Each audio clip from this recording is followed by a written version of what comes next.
생명의 주관자 되시는 하나님, 새로운 하루를 시작하며 주님 앞에 나아갑니다. 세상의 걱정과 근심, 어찌할 바 모르는 수많은 문제들이 저희 앞에 있으나 저희의 마음과 시선을 주님께로 고정합니다. 두렵고 분주한 마음으로 인해 눈앞의 현실의 마음이 뺏기지 않게 하옵소서. 오늘도 예배함으로 믿음을 붙들고자 합니다. 말씀 앞에 설 때 진리를 깨닫게 하시고 기도할 때 하나님을 보게 하옵소서. 주의 영을 따라 말씀에 순종하기를 원하오니 결단할 수 있는 믿음과 용기를 허락하옵소서. 오늘 하루도 기도로 시작하였사오니 하루를 마치는 그 시간에는 감사의 고백까지 올려드리는 저희들이 되기를 소망하며 우리의 죄로 인해 십자가의 순잔을 마신 예수 그리스도의 이름으로 기도드립니다. 아멘. 하나님께서 오늘 우리에게 주신 말씀은 이사야 51장 17절로 23절의 말씀입니다. 제가 가지고 있는 성경 구약성경 1031쪽에 있는 이사야 51장 17절로 23절의 말씀 제가 봉독하겠습니다. 여호와의 손에서 그의 분노의 잔을 마신 예루살렘이여 깰지어다 깰지어다 일어설지어다. 내가 이미 비틀거름치게 하는 큰 잔을 마셔 다 비었도다. 내가 낳은 모든 아들 중에 너를 인도할 자가 없고 내가 양육한 모든 아들 중에 그 손으로 너를 이끌 자도 없도다. 이 두 가지 일이 내게 닥쳤으니 누가 너를 위하여 슬퍼하랴. 곧 황폐와 멸망이요 기근과 칼이라. 누가 너를 위로하랴. 내 아들들이 곤비하여 그물에 걸린 영양같이 온 거리 모퉁이에 누웠으니 그들에게 여호와의 분노와 내 하나님의 견책이 가득하도다. 그러므로 너 곤고하며 포도주가 아니라도 취한 자여 이 말을 들으라. 내 주 여호와 그의 백성의 억울함을 풀어주시는 내 하나님이 이같이 말씀하시되 보라, 내가 비틀거름치게 하는 잔 곧 나의 분노의 큰 잔을 내 손에서 거두어서 내가 다시는 마시지 못하게 하고 그 잔을 너를 괴롭게 하던 자들의 손에 두리라. 그들은 일찍이 내게 이르기를 엎드리라. 우리가 넘어가리라 하던 자들이라. 너를 넘어가려는 그들에게 내가 내 허리를 땅과 같게 길거리와 같게 하였느니라 하시니라. 아멘. 오늘도 새벽부터 주님을 찾으시는 여러분의 삶 가운데 주님의 은혜와 평강이 가득하기를 소망합니다. 혹시 길을 가다가 술에 취한 사람을 본 적이 있으신가요? 술에 많이 취한 사람들이 하는 이야기를 듣다 보면 종종 이런 말을 하는 경우를 보게 됩니다. 세상이 빙글빙글 돌아라는 말이죠. 참 알 수 없는 말입니다. 우리가 발을 딛고 있는 지구와 온 세계가 돌고 있는 것은 맞지만 느닷없이 세상이 도는 것에 관심을 가지고 있으니 말입니다. 그리고 세상이 돌고 있다 할지라도 그것을 몸으로 느낀다라는 것은 우리가 할 수 없는 일입니다. 이처럼 술에 취한 사람이 세상이 도는 느낌을 받는 현상을 알코올성 현훈이라고 말합니다. 몸속에 들어온 알코올이 신경계와 기관에 영향을 주어 정상적인 인지와 판단을 불가능하게 하는 것입니다. 제대로 걷지 못한 채 비틀거리게 되고 자기 몸이 흔들리는 것을 마치 땅이 흔들린다라고 착각하게 됩니다. 결국 세상이 돌고 있는 것이 아닙니다. 돌고 있는 것은 그 사람의 몸입니다. 비틀거리고 있는 것은 그 사람의 발걸음일 뿐입니다. 그런데 문제는 자신이 취해 있다는 사실을 모른다라는 것입니다. 그래서 세상을 똑바로 걷지도 못하면서도 길이 이상하다 말하고 몸을 제대로 가누지도 못하면서도 세상이 흔들린다라고 말합니다. 우리의 신앙도 어쩌면 이와 같을 수 있습니다. 어려운 일을 만나면 우리는 이렇게 생각합니다. 하나님은 왜 아무 일도 하지 않으시는가? 하나님은 왜 침묵하실까? 하나님은 왜 나를 도와주시지 않으실까? 라는 생각들입니다. 마치 하나님이 잠들어 계신 것처럼 느껴질 때가 있다라는 것이죠. 그런데 오늘 본문은 아주 흥미로운 장면을 보여줍니다. 이스라엘도 우리와 같은 생각을 했던 것입니다. 그래서 그들은 하나님께 이렇게 외칩니다. 하나님 깨어나십시오 라고 말이죠. 그런데 하나님이 이렇게 대답하십니다. 아니다. 깨어나야 할 사람은 내가 아니라 너희다 라고 말입니다. 서로가 서로를 향해 깨어나야 한다고 말을 하고 있는 장면이 이사야 51장의 이야기입니다. 먼저 하나님께서는 절망 가운데 있는 백성들에게 이렇게 말씀하십니다. 1장 말씀입니다. 1절 말씀입니다. 의를 따르며 여호와를 찾아 구하는 너희는 내게 들을지어다. 너희를 떠낸 반석과 너희를 파낸 우묵한 구덩이를 생각하여 보라. 하나님께서는 이스라엘을 향하여 자신의 말을 들어라 라고 명령하십니다. 그러면서 그들의 오랜 조상 아브라함과 사라의 이야기를 말씀하십니다. 하나님께서는 자식이 없던 아브라함과 사라에게 수많은 자손을 준 사람이 바로 자신이다 라고 설명하십니다. 가족의 품을 떠나 하나님께서 말씀하신 땅으로 향했던 아브라함은 당장 자신의 유업을 이어받을 상속할 자녀가 없었습니다.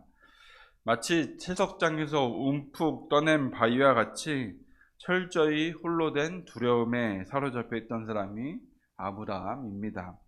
고향도 떠났고 자신에게는 자녀도 없던 홀로 채석장에서 떨어져 나간 바위와 같은 사람이 아브라함이었습니다. 그러나 하나님께서는 아브라함과 언약을 맺으셨고 그 언약을 이루십니다. 그 결과 아브라함과 사라에게서 난 자손들은 이스라엘이라는 큰 민족을 이루게 되었습니다. 하나님께서는 자신의 처지를 한탄하고 있는 이스라엘을 향하여 아브라함의 이야기를 떠올려 보라 라고 말씀하고 계신 것입니다. 그리고 그 일을 통하여 미래를 기약할 수 없는 암울하고 고통스러운 현실에도 여전히 돌보시고 보호하시는 하나님을 기억하라 라고 말씀합니다.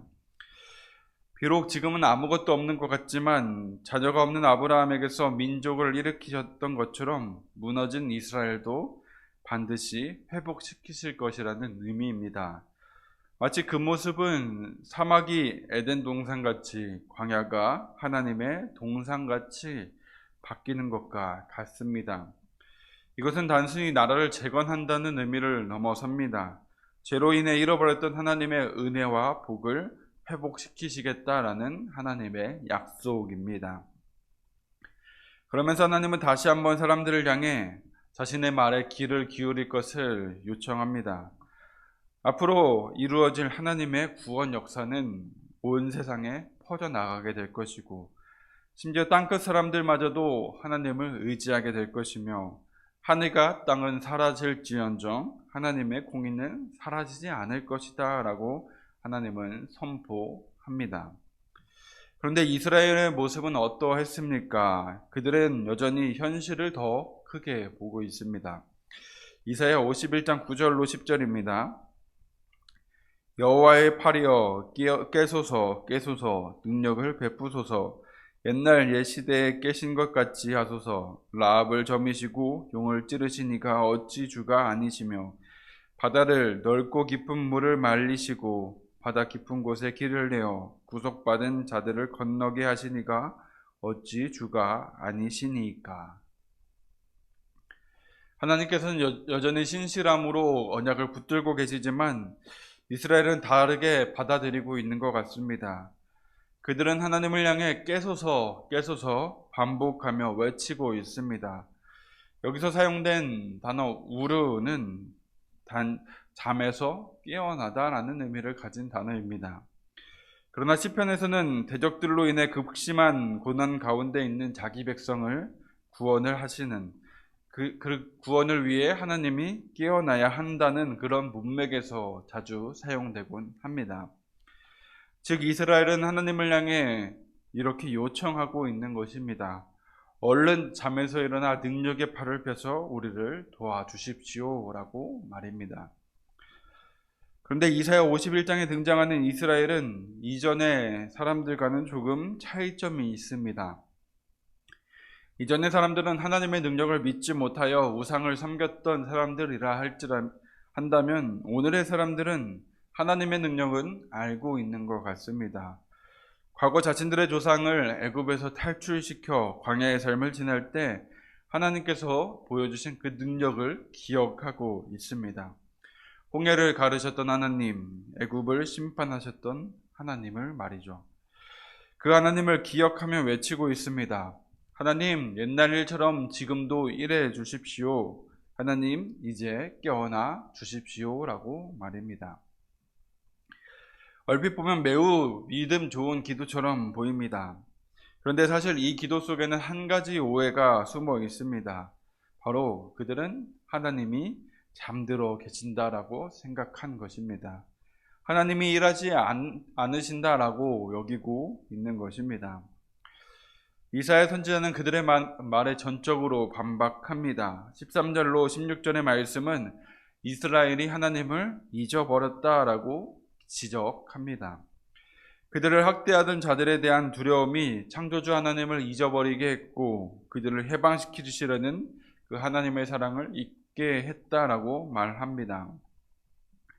결국 17절에서는 이 장의 결정적인 반전이 등장합니다. 제가 17절의 말씀을 세번역 성경으로 읽어드리겠습니다. 깨어라, 깨어라, 일어나거라, 예루살렘아. 너 주님의 손에서 그 진노의 잔을 받아 마신 예루살렘아. 비틀거리게 하는 잔을 내가 바다까지 다 들이마셨다. 하나님께서는 여기서 이스라엘을 향하여 일어나라고 말씀하십니다. 깨어나라, 깨어나라, 제발 깨어나라 라고 외치고 계십니다. 그런데 조금 전까지 누가 누구에게 깨어나라고 했습니까? 이스라엘이 하나님을 향해 했던 말입니다. 그런데 하나님께서 이제 그들을 향해 말씀하십니다. 아니다, 깨어나야 할 사람은 바로 너희다 라고 말입니다. 하나님은 계속해서 그들이 잠든 이유도 설명하십니다. 그것은 그들이 분노의 잔을 마셨기 때문입니다. 여기서 분노의 잔은 다른 예언자들도 자주 사용했던 심판의 상징입니다. 예루살렘은 이 잔을 바다까지 다 들이마셔서 비틀거리고 있기에 심판의 때가 끝나고 회복의 때가 오는 것조차 알지 못하고 있습니다. 이스라엘 상태는 생각보다 더 처참했습니다. 그들 중에는 그들을 이끌어 주거나 도와줄 인물이 한 명도 없었습니다. 또 전쟁으로 인해 땅은 황폐해졌고 백성들은 굶주려 죽어갔음에도 그들을 위로하거나 슬퍼해 줄 사람도 하나 없었습니다. 결국 그들은 인재 육성도 실패하였고 그들의 상황을 위로해 줄 만한 친구마저도 얻지 못했습니다. 20절은 끊이지 않고 임하는 고난을 당한 그 이스라엘의 모습이 마치 그물에 걸려있는 영양의 모습과 같다라고 비유합니다. 이제 하나님께서는 진노의 잔을 받은 이스라엘을 향하여 고난의 끝을 선언하십니다. 진노의 잔을 받아 비틀거리고 있는 그들에게 이제는 그 잔을 거두어 그것을 다시는 마시지 않게 하시겠다라고 말씀하십니다. 그리고 그렇게 거둔 진노의 잔은 하나님의 뜻보다 무겁게 이스라엘을 괴롭히던 자들에게 넘기시겠다라고 말씀하십니다. 이처럼 이사야 51장은 분노의 잔을 받아 비틀거리고 있는 자신의 모습을 깨닫지 못한 채 하나님께 얼른 깨어나라 라고 얼른 일어나서 우리를 도우라 라고 말하고 있는 이스라엘과 또한 그런 그들을 향하여 깨어나야 할 사람은 내가 아니라 너희다 라고 말을 하고 계신 하나님의 모습이 대비됩니다. 하나님의 심판을 받은 이스라엘은 나라도 잃었고 성전도 잃었습니다. 포로로 끌려간 그들의 눈에는 이제 미래가 보이지 않았습니다. 모든 것이 끝난 것처럼 보였습니다. 하나님이 일하지 않고 주무시는 것처럼 느껴졌습니다. 왜냐하면 본인들이 진노의 잔을 마셨기 때문에 술 취한 사람처럼 비틀거리고 있었기 때문입니다. 본인들이 비틀거리면서 세상이 돈다라고 말을 하고 있었고 본인들이 잠들어 있으면서도 하나님께서 잠들어 계셨다라고 말하고 있었습니다. 그러나 실제로 잠드신 분은 하나님이 아니었습니다. 실제로 비틀거리고 있는 것은 하나님이 아니라 이스라엘 자신들이었습니다. 그런데 우리도 그렇지 않습니까? 어려운 일을 만나면 하나님이 보이지 않습니다. 기도에도 응답이 없는 것 같습니다. 상황은 점점 나빠지는 것 같고 현실은 변하지 않는 것 같습니다. 그러면 우리는 쉽게 이렇게 말을 합니다. 하나님 어디 계십니까? 왜 아무 일도 하지 않으시는 겁니까? 혹여나 주무시고 계신 것은 아닙니까? 라고 말입니다. 근데 혹시 하나님께서 이렇게 말씀하고 계시지는 않을까요? 내가 잠든 것이 아니라 내가 두려움에 취해 있는 것이 아니냐? 내가 일하지 않는 것이 아니라 내가 보지 못하는 것이 아니냐라고 말합니다. 만약 그렇다면 우리의 인생은 참으로 슬플 것입니다. 사실 하나님은 한 번도 주무신 적이나 좋으신 적이 없습니다. 이스라엘이 포로로 끌려가는 동안에도 하나님은 계속 일하고 계셨습니다. 그들은 모르고 있었지만 하나님은 이미 고레스를 준비하고 계셨습니다. 그들은 끝났다고 생각했지만 하나님께서는 이제 새로운 출애굽을 준비하고 계셨습니다. 그들은 버림받았다라고 생각했지만 하나님은 그렇게 회복을 준비하고 계셨습니다. 시편 121편은 하나님을 어떻게 소개합니까? 이스라엘을 지키시는 이는 졸지도 아니하시고 주무시지도 아니하시는 분이다 라고 소개합니다. 이스라엘이 포로일 때도, 광야에 있을 때도, 심판 가운데 있을 때도 하나님은 여전히 일하고 계셨다라는 것입니다. 진짜 문제는 하나님이 잠드신 것이 아니라 그들이 취해 있는 것입니다. 하나님께서 주무시고 계신 것이 아니라 그들의 영혼이 잠들어 하나님을 보지 못하고 있는 것입니다. 그래서 하나님께서는 계속해서 외치고 계십니다. 깨어나라. 두려움에서도 깨어나고 절망 가운데서도 깨어나라. 눈을 떠서 나를 보아라 라고 말입니다. 몇 년 전 젊은이들 사이에서 많이 불려졌던 찬양이 있습니다. Waymaker, 우리말로는 큰 길을 만드시는 분이라 번역합니다. 이 찬양의 후렴 가사는 이렇습니다. 비록 내게 보이지 않아도, 비록 내게 느껴지지 않아도 일하시네 주님. 주는 결코 멈추지 않네. 오늘 말씀을 읽는 우리들에게 필요한 믿음이 바로 이런 믿음인 것 같습니다. 비록 나의 눈엔 보이지 않을지라도, 비록 나는 느끼지 못할지라도 일하시는 주님, 결코 멈추지 않으시는 그 주님을 향한 신뢰와 믿음을 가져야 할 것입니다. 혹시 여러분들 인생 가운데 하나님이 안 보이십니까? 마치 하나님이 나의 인생에서는 침묵하고 계신 것 같으십니까? 혹여나 하나님이 잠드신 것은 아닌가 걱정과 염려가 되지는 않으십니까? 그렇다면 하나님을 먼저 깨우기 전에 자신의 모습을 돌아보시기 바랍니다. 지금 깨어나야 할 존재는 누구입니까? 하나님입니까? 아니면 나 자신입니까? 오늘 기도할 때 이 문제에 대한 해결을 발견하시기 바랍니다. 하나님이 어떤 분인지 발견하시고 나의 영적인 상태가 어떠한지 돌아보시기 바랍니다. 혹여나 나의 영혼이 졸고 있다면, 혹여나 나의 영혼이 잠들어 있다면 깨어라 외치고 계신 주님의 음성을 듣고 일어나시기 바랍니다. 그렇게 주님의 부르심 앞에 믿음으로 깨어 일어나는 우리 모두가 되기를 간절히 바랍니다. 기도 제목 나누고 함께 기도하기 원합니다. 먼저는 말씀을 기억하며 기도합시다. 주님, 눈이 가려 앞을 보지 못하고 잠들어 주님의 일하심을 보지 못하고 놓친 저희들을 긍휼히 여겨 주시옵소서. 일어날 힘을 주시고 새 일을 행하게 하시는 성령을 충만히 받아 날마다 깨어 기도하는 저희가 되게 달라고 주님께 기도합시다. 다음으로는 교회와 교회의 환우들을 위해 기도해 주셨으면 좋겠습니다. 주님, 이 시간 육신의 질병, 마음의 질병, 영혼의 질병으로 고통받는 이들을 위해 기도합니다. 주의 손길로 저들을 어루만져 주시고 회복의 영을 보내사 건강한 육신과 맑고 깨끗한 정신과 영혼이 되게 해달라고 기도해 주시기 바랍니다. 그리고 마지막으로 우리의 마음의 소원 간절한 기도 제목 주님께 아뢰며 기도합시다. 기도하겠습니다. 우리를 고아와 같이 내버려 두지 않으시고 늘 함께 하시는 아버지 하나님, 오늘도 말씀을 통해 저희의 삶 가운데로 찾아와 주시니 감사를 드립니다. 주님, 저희는 풀리지 않는 문제 앞에서 주님의 존재를 의심합니다. 주님의 일하심에 대한 확신을 갖지 못합니다. 저희의 영혼이 잠든 것은 알지 못한 채 주님만 의심했던 죄를 용서하여 주시옵소서. 두려움에 취해 있던 저희를, 절망에 사로잡혀 있던 저희를 불쌍히 여겨 주옵소서. 이제는 시험에 들지 않게 깨어 기도하라 라고 말씀하신 주님의 가르침을 따라 살아가게 하옵소서. 그리하여 지금도 저희를 위해 일하시는 주님께서 부르실 때 아멘하며 순종으로 나아가게 하여 주옵소서. 죄로 가득한 우리를 위해 진노의 잔을 대신 마셔 주신 예수 그리스도의 이름으로 기도드립니다. 아멘.